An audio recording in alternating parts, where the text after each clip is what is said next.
America और Iran के बीच चल रहे युद्ध का असर सीधे तौर पर हमारे रसोई के चूल्हे तक पहुंच चुका है और आप बखूबी जानते हैं कि किस तरीके से एलपीजी सिलेंडर्स की कालाबाजारी हुई और बहुत सारे शहरों में तो इसकी शॉर्टेज भी हो गई और आम आदमी को सिलेंडर लेने के लिए बहुत ही ज़्यादा मेहनत और मशक्क़त का सामना भी करना पड़ा।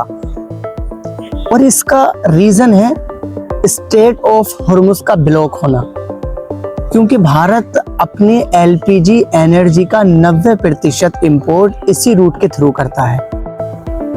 तो इससे एक बात तो साफ जाहिर हो जाती है कि जब भी फ्यूचर में स्ट्रेट ऑफ हॉर्मुज़ पर तनाव बढ़ेगा तब भारत में एलपीजी की शॉर्टेज की आशंका बढ़ जाएगी। तो मन में एक सवाल पैदा होता है कि क्या हम स्ट्रेट ऑफ हॉर्मुज़ से अपनी डिपेंडेंसी कम कर सकते हैं? क्या एलपीजी का कोई अल्टरनेटिव हमारे पास है और भारत में इसका क्या पोटेंशियल है? तो आइए जानते हैं इस वीडियो में।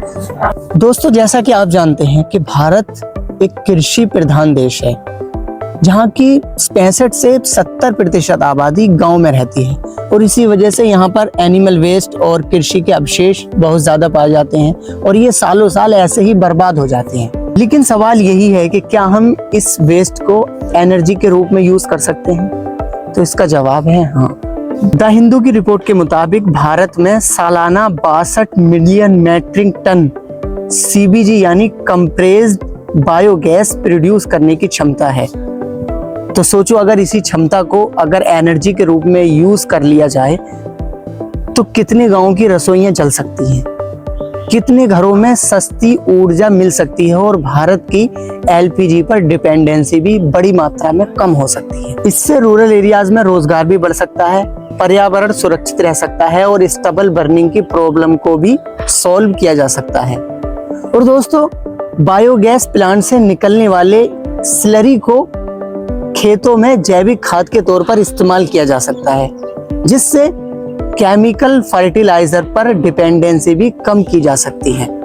लेकिन इसके लिए सरकार को बड़े पैमाने पर इन्वेस्ट करना होगा और गांव-गांव बायोगैस प्लांट बनाने होंगे।